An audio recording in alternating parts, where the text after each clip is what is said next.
ओम परात्मने नमः। संसार में संध विच्छेद करने के लिए जो अपने कर्तव्य का पालन नहीं करता, उस मनुष्य की पूर्व श्लोक में ताड़ना की गई है। परंतु जिसने अपने कर्तव्य का पालन करके संसार से संबंध विच्छेद कर लिया है, उस महापुरुष की स्थिति का वर्णन भगवान आगे के 2 श्लोकों में करते हैं कि यस्त्वात्मरतिरेव स्यादात्मतृप्तस्य मानवः आत्मन्येव च संतुष्टस्तस्य कार्य न विद्यते।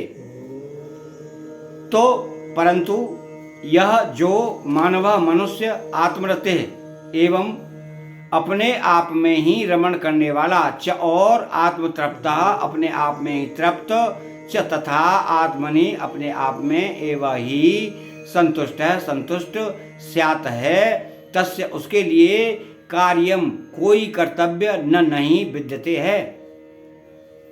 अर्थात यस्त्वात्मरतिरेव न च संतुष्ट तस्य, यहाँ तो पद पूर्व श्लोक में वर्णित अपने कर्तव्य का पालन न करने वाले मनुष्य से कर्तव्य कर्म के द्वारा सिद्धि को प्राप्त महापुरुष की विलक्षणता बताने के लिए प्रयुक्त हुआ है। जब तक मनुष्य अपना संबंध संसार से मानता है, तब तक वह अपनी रति प्रीति इंद्रियों के भोगों से एवं स्त्री पुत्र परिवार आदि से तृप्ति, भोजन अन्न जल से तथा संतुष्टि धन से मानता है। परंतु इसमें उसकी प्रीति तृप्ति और संतुष्टि न तो कभी पूर्ण ही होती है और न निरंतर ही रहती है। कारण कि संसार प्रतिक्षण परिवर्तनशील, जड़ और नाशवान है तथा स्वयं सदा एक रस रहने वाला, चेतन और अविनाशी है। तात्पर्य यह है कि स्वयं का संसार के साथ लेश मात्र भी संबंध नहीं है। अतः स्वयं की प्रीति तृप्ति और संतुष्टि संसार से कैसे हो सकती है? किसी भी मनुष्य की प्रीति संसार में सदा नहीं रहती, यह सभी का अनुभव है। विवाह के समय स्त्री और पुरुष में परस्पर जो प्रीति आकर्षण प्रतीत होता है, वह 1-2 संतान के बाद नहीं रहता। कहीं कहीं तो स्त्रियां अपने वृद्ध पति के लिए यहाँ तक कह देती हैं कि बुढ़ा मर जाए तो अच्छा है। तो भोजन करने से प्राप्त तृप्ति भी कुछ ही समय के लिए प्रतीत होती है। मनुष्य को धन प्राप्ति में जो संतुष्टि प्रतीत होती है, वह भी क्षणिक होती है, क्योंकि धन की लालसा सदा उत्तरोत्तर बढ़ती ही रहती है, इसलिए कमी निरंतर बनी रहती है।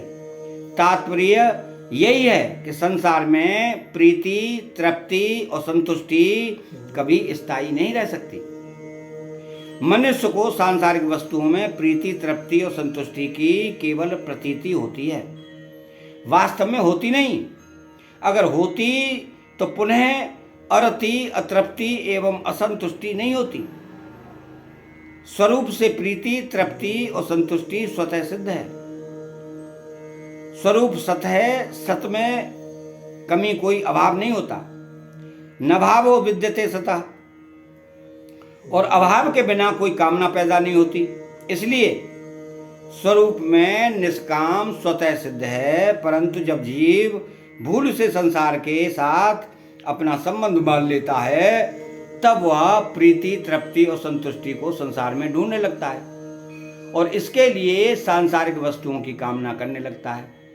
कामना करने के बाद जब वह वस्तु धनादि मिलती है, तब मन में स्थित कामना के निकलने के बाद दूसरी कामना के पैदा होने से पहले उसकी अवस्था निष्काम हो जाती है और उसी निष्कामता का उसे सुख होता है। परंतु उस सुख को मनुष्य भूल से सांसारिक वस्तु की प्राप्ति से उत्पन्न हुआ मान लेता है तथा उस सुख को ही प्रीति तृप्ति और संतृप्ति के नाम से कहता है।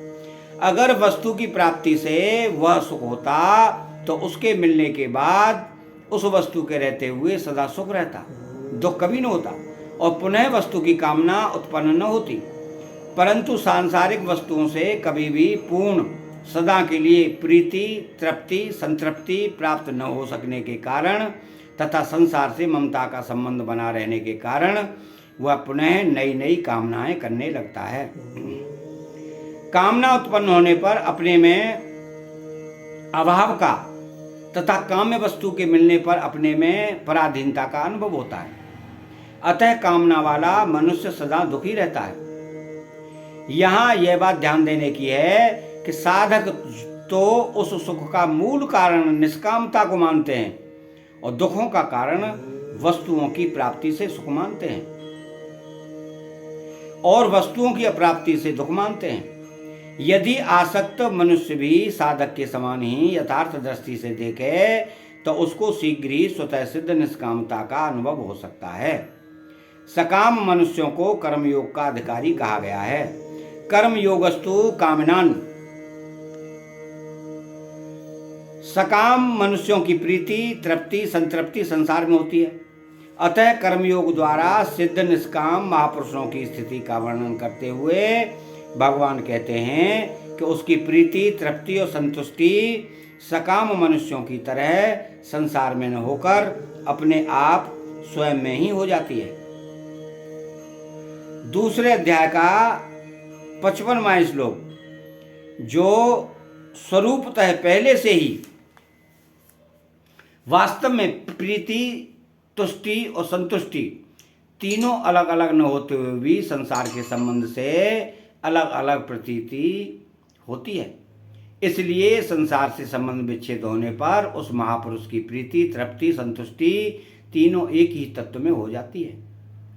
भगवान ने इस श्लोक में 2 बार तथा आगे के 18वें श्लोक में 1 बार एव और च पदों का प्रयोग किया है। इससे यह भाव प्रकट होता है कि कर्मयोगी की प्रीति, तृप्ति और संतुष्टि में किसी प्रकार की कमी नहीं रहती एवं तत्व के अतिरिक्त अन्य की आवश्यकता भी नहीं रहती। तस्य कार्य न विद्यते। मनुष्य के लिए जो भी कर्तव्य कर्म का विधान किया गया है उसका उद्देश्य परम कल्याण स्वरूप परमात्मा को प्राप्त करना ही है। किसी भी साधन, कर्मयोग, ज्ञान योग अथवा भक्ति योग के द्वारा उद्देश्य की सिद्धि हो जाने पर मनुष्य के लिए कुछ भी करना, जानना अथवा पाना शेष नहीं रहता। जो मनुष्य जीवन की परम सफलता है, मनुष्य के वास्तविक स्वरूप में किंचित मात्र अभाव न रहने पर भी जब तक वो संसार के संबंध के कारण अपने में अभाव समझकर और शरीर को मैं तथा मेरा मानकर अपने लिए कर्म करता है, तब तक उसके लिए कर्तव्य शेष रहता ही है। परंतु जब वो अपने लिए कुछ भी न करके दूसरों के लिए अर्थात शरीर, इंद्रियां, मन, बुद्धि, प्राणों के लिए, माता पिता, स्त्री, पुत्र, परिवार के लिए, समाज के लिए, देश के लिए और जगत के लिए संपूर्ण कर्म करता है, तब उसका संसार से संबंध विच्छेद हो जाता है। संसार से सर्वदा संबंध विच्छेद होने पर उसका अपने लिए कोई कर्तव्य शेष नहीं रहता। कारण कि स्वरूप में कोई भी क्रिया नहीं होती। जो भी क्रिया होती है संसार के संबंध से ही होती है और सांसारिक वस्तु के द्वारा ही होती है। अतः जिनका संसार से संबंध है उन्हीं के लिए कर्तव्य है। कर्म तब होता है जब कुछ न कुछ पाने की कामना होती है और कामना पैदा होती है अभाव से। सिद्ध महापुरुष में कोई अभाव होता ही नहीं, फिर उनके लिए करना कैसा? कर्मयोग के द्वारा सिद्ध महापुरुष की रति, तृप्ति और संतुष्टि जब अपने आप में ही हो जाती है, तब कृत्य, ज्ञात ज्ञातव्य, प्राप्त प्राप्तव्य हो जाने से वह विधि निषेध से ऊंचा उठ जाता है। यद्यपि उस पर शास्त्र का शासन नहीं चलता, तथापि उसकी समस्त क्रियाएं स्वाभाविक ही शास्त्रानुकूल तथा दूसरों के लिए आदर्श होती हैं।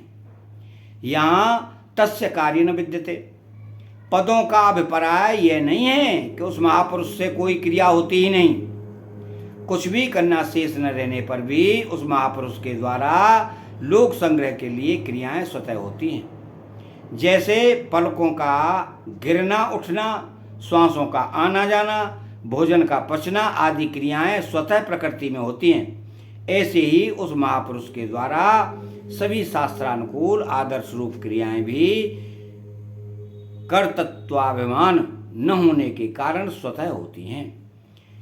इसके प्रशिष्ट भाव में कर्मयोगी निस्वार्थ भाव से संसार की सेवा के लिए ही संपूर्ण कर्म करता है।